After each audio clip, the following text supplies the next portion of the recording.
Welcome to the Tax Professionals Podcast, the podcast dedicated to helping you improve your tax career. Here's your host, Jack Bonehill. Hello and welcome to this episode of the Tax Professionals Podcast. Writing tax advice is necessary for most tax professionals. Whether working as an advisor, consultant or in-house, advising is how we provide and add value to other people.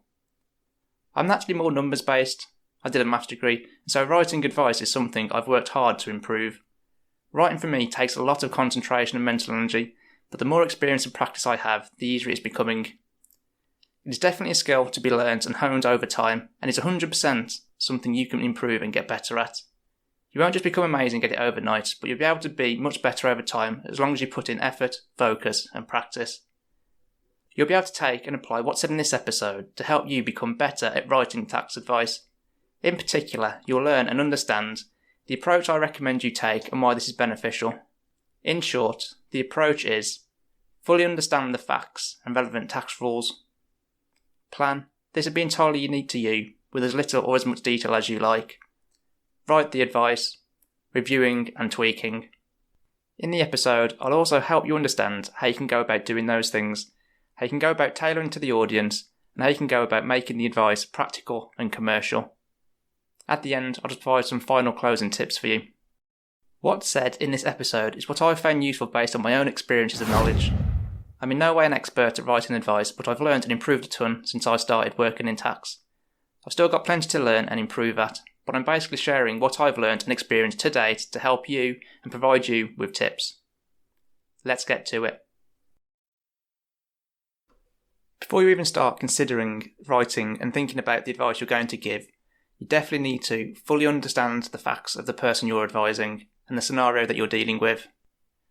The client's objectives are also going to be important to make sure that you can provide advice that's practical and commercial for them.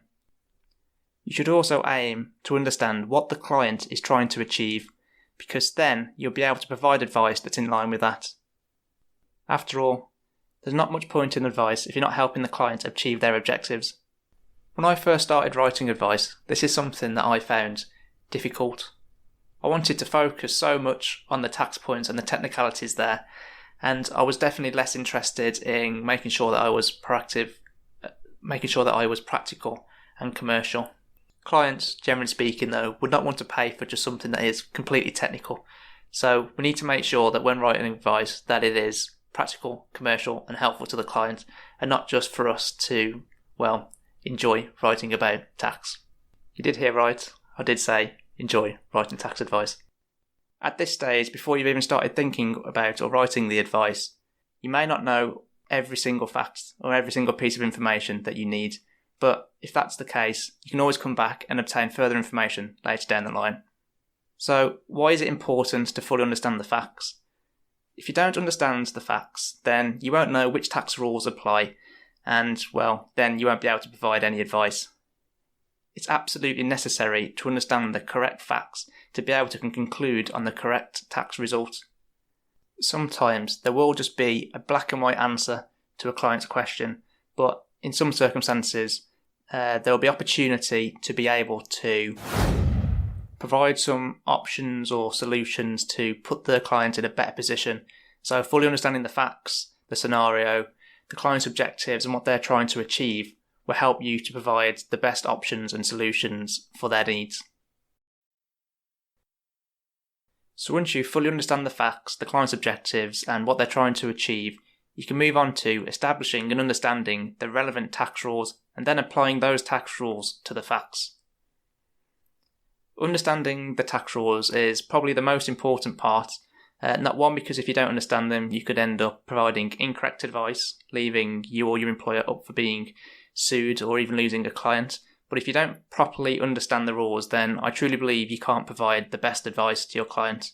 So first off, make sure that you find the relevant tax rules and then that you can understand them, whether that's through looking at legislation, HMRC guidance or some other form of information. You could maybe even talk to colleagues. There are some episodes of the podcast that will help you to become better at undertaking tax research and also ways that you can use to build your tax knowledge outside of professional qualifications if you're doing them. So I'll put a link to those in the show notes so you can have a look at those if you feel like this is an area that you want to work on. There was this one situation a few years ago where I was providing some expatriate tax advice to a client, whereas usually I only really worked with domestic employment taxes up until that point. And so I didn't know what the relevant tax rules were, and I definitely didn't understand them at that point either.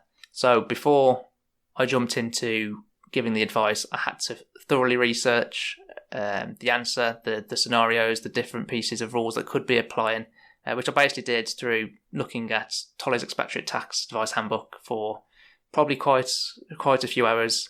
I'm probably on my own with this one, but I tend to like to go further than just understanding the rules that I need for the scenario I'm looking at. I like to go further and look at the what ifs and the maybes and the slightly different scenarios. You don't necessarily need to go that far, but I do find it helpful because then when I'm thinking of different options or ways to help out the client better, rather than just giving them a black and white answer, then this definitely helps with that. There's definitely no need to go as far as what I do with trying to literally understand all the rules and the ones that are slightly related. I would definitely suggest that you fully understand the rules that you're working with in the current scenario, and then understand at least the principles of the stuff that's related to it, because that way you can provide more than just a black and white answer. You can actually provide some planning advice, which is much more commercial and practical and helpful to the client. So I know I mentioned the episodes of the podcast that you can take a look at to build your tax knowledge and to do tax research effectively. But just quickly, some ways that you can go about this are asking other colleagues, looking at legislation, using HMRC manuals and any other tax resources that you have available to you. So once you fully understand the rules, the ones that apply and everything about them, then you can go to applying those rules to the facts of the scenario that you're looking at and start thinking about what the advice is. So first off, is there a black and white answer with the current facts? And on top of that, is there anything you can do, such as change the arrangement or the scenario slightly to give the client a more favourable position? Are there any other possibilities? Could you make it more commercial and practical? Is it something that the client hasn't considered yet? This is the stage where you can start thinking about all of those things before you jump into writing the actual advice, because once you've got the answers to these and you know the advice that you're going to give, it will make actually writing the advice much easier. Obviously, of course, the advice that you've thought about giving at this point can change when you come to writing the advice, because there may be some things that you didn't consider at the time, or you may have further thoughts later on. That's obviously absolutely fine.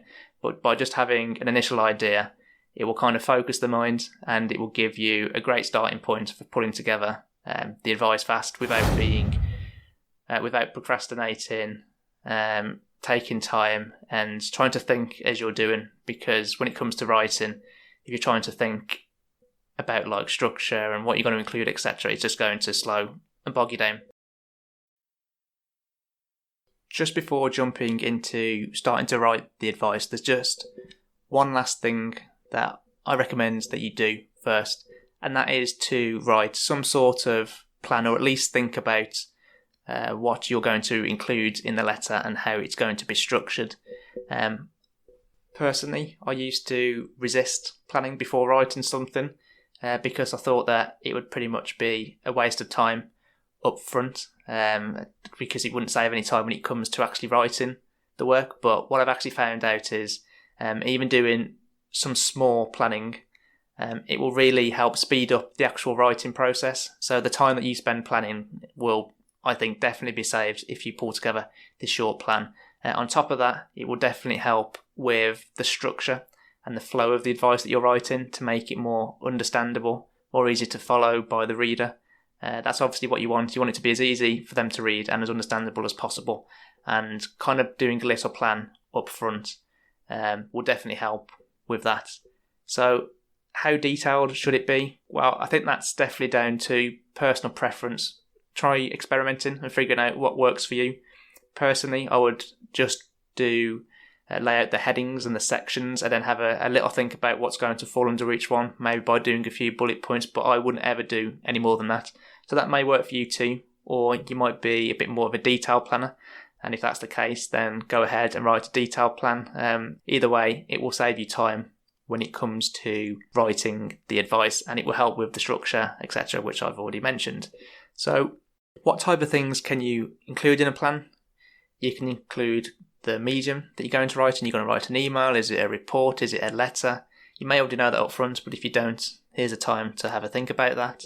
As I've mentioned already, for what I do is think about the structure of it, so the headings and the sections. Do you need an intro, a summary, a background, laying out the facts, an executive summary maybe, if it's a report, and obviously conclusions, they need to be in there as well.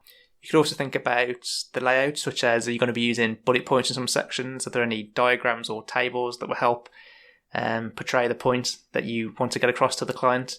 Will it make it easier? What are the key points that you want to include in the advice? So there's lots of different things that you can include in a plan if you wanted to. But just figure out what works for you, experiment, see which you like and which is helpful for you personally. Just coming back to the facts, in most cases, I would suggest including these within the advice, especially if it's a longer advice letter or report, because that way the client has an opportunity to point out if you've misunderstood the facts, and if you misunderstood the facts, it could have an impact on your conclusion. So it's kind of like a safety net. So having facts within the actual advice itself, or the background, etc., it's really useful. It's a great fallback, and it will also help you to think and keep those facts at the front of your mind when you're writing the rest of the advice. So, of course, you can write a plan, and you could then end up not following it, or realising that when you come to writing the advice that you need to take a slightly different approach. That's absolutely fine, of course. A plan is just a plan. You don't have to follow it rigidly. But as I say, there are benefits of doing that up front. I suppose this is one of the reasons why I didn't used to like planning either, because I didn't really know exactly what I wanted to write until I started writing it. But the plan will help you to think about that, and it will still make it easier when you come to making conscious decisions to do something slightly different if you've realised that your initial thoughts weren't the right way to go about it, or you've just thought of a better way of doing something. So now let's talk about how to approach the actual writing stage of the advice. And as obvious as it sounds, you just literally need to start writing at this point and not thinking about it too much. You've already understood the facts. You've already understood the relevant rules and how they apply to those facts. And you've also come up with the advice you want to give. So you just need to start getting that down onto a page. The reason I'm emphasising this so much is because it's definitely an area that I've struggled with in the past. I'm a bit of a perfectionist, so I want to start my advice with like the perfect sentence, the perfect paragraphs, using the perfect words, just trying to get everything about it perfect. But when it comes to writing something onto paper, then it will just slow you down if you try and do that. And in reality, it won't come out much better if you think about it for 10 minutes or if you write one sentence after 30 seconds. And the beauty of writing things is once you've written it for the first time, you can come back and review it and improve it later on. And that's definitely a better way to do it, rather than taking and wasting a lot of time trying to get the perfect words up front. So just get into the writing of it. It's easier said than done. I know that's the case for me personally, and there's still times now where I will be thinking about the words or the sentence too much when I should just be writing something. So it's a habit I'm personally trying to break. But if you can get out of that as quickly as possible, then it'll mean that you can write your good advice without spending too much time thinking about it. Because as I say, you've got that time to come back, review and improve it later on anyway. And if you work for an advisory firm, then what you write will probably be reviewed by a colleague anyway. So that's kind of a second stage for any writing, etc., to be improved before it goes on to a client. Just some thoughts to bear in mind as you're actually writing the advice. This may sound slightly contrary to what I've just said, but basically You want to make sure that your language is precise, accurate, clear and unambiguous, because when you're having one or maybe multiple people reading something straight off a paper without having you there to elaborate or explain extra things, those are going to be really important, and you'll usually pick up things like that on a review to improve them. But being precise, saying exactly what you mean, not being flowery, particularly with tax advice, just getting straight to the point, will help your advice come across much better. So also kind of just touched upon it just then, but try and explain things in the fewest words possible. There is absolutely no point, in my opinion, in adding length just for the sake of it. Everyone in today's business world is very busy, and the quicker that they can read something or take in some information, the better for them.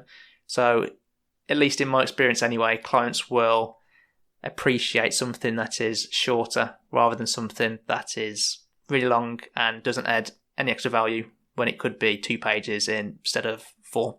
Another one is grammar and punctuation. So this can usually be picked up again at the review stage once you've written your first part, but just make sure that your grammar and punctuation is correct.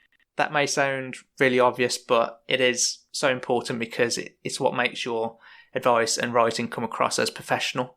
And just remember that a client is going to be, at least if you're providing advice to external clients, is going to be paying for this advice. And because the way we are as tax advisors, they're going to probably be paying a lot of money for the advice. So making sure that the grammar and punctuation correct is, well, in my view, absolutely essential. When you're writing the advice as well, you should consider the audience that you're writing for. So, for example, are you writing for someone who works in HR, someone who works in finance, or another tax professional? The words and the language you'll use for each of those and the way you approach it should be different. So once you know who your audience is, and there may be multiple people, which is more difficult, but once you know the audience that you're aiming for and you kind of know what their tax knowledge is and how they like to be spoken to and talked to, etc., then you can choose the language accordingly. There's never going to be a perfect way of doing this because, especially for new clients who you don't know that well, then you might not know their style yet. So this is something that can be quite tough, but it's definitely something that will get better with practice. Basically, I think that's the only way that you can really get better at this, by seeking feedback from colleagues and, really thinking about it as you're writing it. But just to give you a personal example from me, I was writing some advice fairly recently for a Dutch company and their head of HR, who was also Dutch. So they had absolutely no understanding of the UK tax rules. And although their English was exceptional, they liked to be spoken to in a much more formal way, or at least that was the way that they came across by the way that they were sending me emails and talking to me on the phone, etc. So that's the way that I wrote my advice. I took into account that they weren't from the UK, and so they would literally have no prior knowledge of the tax rules. So I laid out all that in such a way. The writing that I put in there was formal. It was to the point. And because they're in HR, the person who I was writing to, I kind of thought that they wouldn't be too interested in all the technical parts. So I kept it brief and to the point, not going into the technical details, but only giving them all the information that was necessary for them to make a decision. But the way I've written that would be very different to, say, if I was writing something internally for one of my colleagues. Let's say that I've been asked to do some research and find the tax outcome of something in particular. Then if I was writing that to the partner in my team, then I would be adding HMRC guidance, references to legislation. You get the idea. I can talk to them in a much different way to how I can talk to someone in HR because they have a better knowledge of the tax rules. So hopefully that exemplifies the point. There's obviously lots of in-betweens, and as I say, when you're writing for multiple people rather than just having one person who's going to read the letter, then that can add complications, but you can never go wrong with assuming that someone's knowledge is less rather than more. That's obviously the safe side. So I just want to very quickly come back to punctuation as part of grammar and punctuation, because this is one area where I think it's easy to fall down on. The first point that I think people should be aware of is what's called comma splicing. So that's where you separate two sentences with a comma rather than a full stop or, let's say, a semicolon. Commas should not split two sentences that are sentences in their own right. So try and avoid that if you can. And if you spot yourself using a comma in those scenarios, either add a full stop or a semicolon if you think that's more appropriate. And one of my biggest pet peeves when it comes to punctuation, my colleagues pick me up on it and joke about it to me, but it is to do with apostrophes, and particularly apostrophes used just before or after an S. So if you don't want to listen to me be the punctuation police for just a second, then you can skip about a minute ahead in the episode, but I do really think it's worthwhile just mentioning it here because, as I say, I do think a lot of people get confused with this. The thing to remember is that an apostrophe shouldn't be used if you're just turning a word into a plural. Apostrophes are there to indicate possession. So if you're just pluraling a word, then there's no need to add an apostrophe anywhere. But personally, where I think people make the most errors with apostrophes is when it comes to adding an S on the end of an acronym. So one of the acronyms that we use a lot in employment tax, and me in particular, is PSCs, standing for Personal Service Companies. So if I'm talking about multiple personal service companies, then generally speaking, it will just be capital P, capital S, capital C, little s, and no apostrophe. If I'm talking about one PSC and something belongs to that PSC, let's say the PSC's director, then there will be an apostrophe before the S. The only case where there'll be an apostrophe after the S is if you're talking about something that belongs to multiple PSCs. So let's say I'm talking about 4 PSCs and I'm talking about the directors of those 4 PSCs, then it would be the PSC's directors with an apostrophe after the S. But generally speaking, when you're just turning PSC into a plural to talk about numerous of them, no apostrophe. There's apostrophe where you're talking about possession only, and it will come before if you're talking about a singular, and it'll be after if you're talking about a plural. I'll put some resources into the show notes, so you can have a look there if you want to have a look at this further, if you think it's an area where you'd like to improve on. Particularly, there is a book called Eats, Shoots and Leaves, which I've heard is really useful in relation to this. I've never read it personally, but I've heard good things about it. So if you prefer to read a book or something about this, then I'll put a link to that in the show notes too. Once you've written your first draft of your advice, whether or not you took a long time to draft it because you were making sure that it was all good first time, or whether or not you just started writing to get something on the page, I always recommend that you read and review your own draft before sending it on to someone else to review, if that's a possibility. Come back at it fresh though, don't review it immediately after you've written it, because you'll tend to miss things then, or especially for me at least, I will skim over something that I've just written because I feel like I've already written it right first time, which is obviously not a good idea because there's usually typos in there and some sentences that may not make sense first time. So definitely always read, review, improve, amend your work after you've done the first draft, but try and do that after you've given a bit of time between when you finish drafting it and when you review it. So the things really to look out for are any sentences that you can make shorter, any sentences that are inaccurate, that you can make more precise or clear, things that might be ambiguous to someone else reading it, which is a hard one to pick up on. That will usually be picked up by a second reviewer. But you don't want things that are ambiguous, so people could get the wrong end of the stick. Try and stand back from it and just think about the advice as a whole, though. Does it flow well? Was it well structured? Does it make sense? Is it going to be easily understood? Is it written for the target audience? So will it make sense to them? Just try and put yourself in their shoes and imagine that you're the client that's actually reading the advice that's being drafted. And as I say, especially if you work for an advisory firm anyway, there's a good chance that your work will be reviewed before it goes to a client.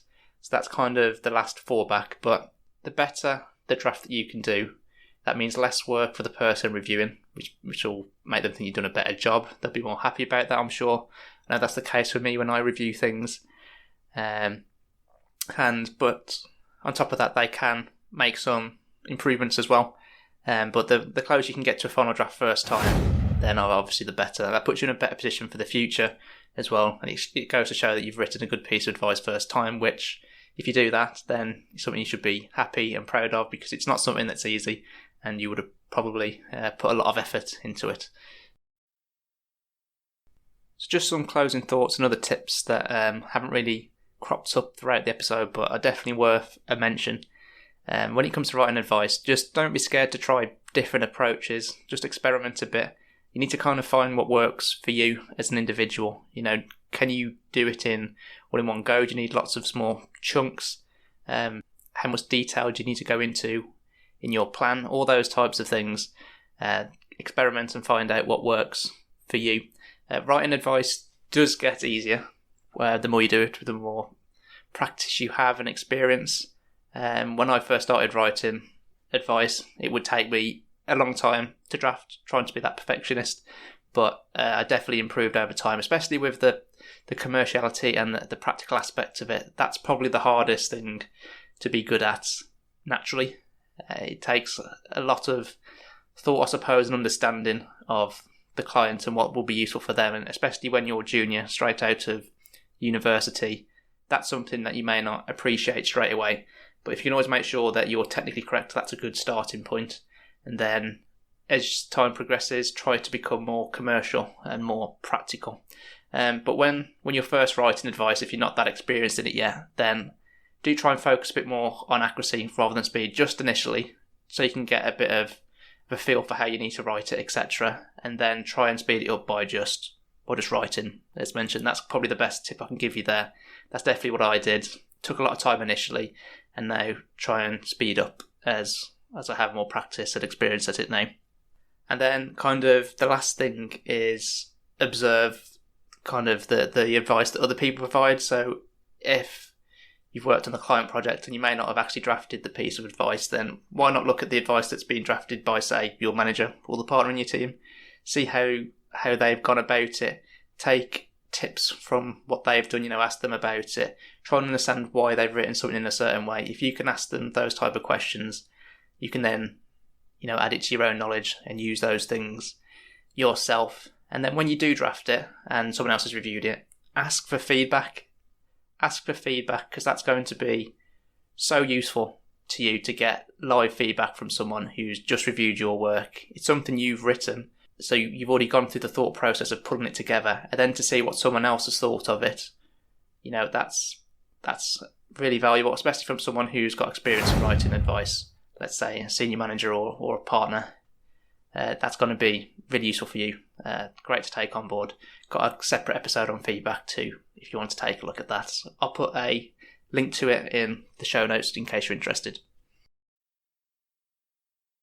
In summary then, for this episode, we've covered the approach that I recommend that you take, which is to fully understand the facts, fully understand and establish the relevant rules, then apply them to the facts, pull together a plan, which can be as detailed or as brief as you like, write the advice, then review, tweak and improve it. We've also covered how you can go about doing each of those things, and we've just covered some practical tips to help you become better at writing advice. So that's it for this episode. You can view the show notes at thetaxprofessionalspodcast.com/TTPP10. That's thetaxprofessionalspodcast.com/TTPP10. TTPP10 stands for The Tax Professionals Podcast, and professionals is spelt with one F and two S's. There's links to each of the resources mentioned in this episode, so that includes the episodes on how to do effective tax research, how to build your tax knowledge, and also the feedback episode, so you can take a listen to those if you're interested in them. So you can find those in the show notes under the resources section. If you're looking to improve some of your soft and hard skills, you can benefit from a website called Skillshare, where you basically can sign up and have access to all of their courses. And there's a 2-month free trial that you can get through a link that will be included in the show notes. And after those 2 months, you can continue to use them if you wanted to, but then there would be a fee to do it. And they cover loads of great courses from literally everything from Excel to Word to softer skills such as your communication or your written business, your business writing skills, whatever you might be wanting to improve on in relation to your job, then it will cover it. I can recommend you take a look. There's a 2-month free trial, as I say, and there's lots of courses to choose from. And once you have that free trial, you can use any of those courses. I've used it myself, found it really useful. I'm sure you'll find it useful too if you're looking to improve on something in particular. If you have enjoyed today's episodes and you would like to be kept up to date and informed of all future episodes, then you can head on over to the website to subscribe to the podcast, either via the app that you use or for email notifications. You can head on over to the taxprofessionalspodcast.com/subscribe. That's the taxprofessionalspodcast.com/subscribe. And if you sign up for email notifications, you'll get an email on the day that each episode is released. Thanks for listening to the episode. I hope you found it useful and have taken away some useful points that you can use to help improve and develop your tax career. Until next time.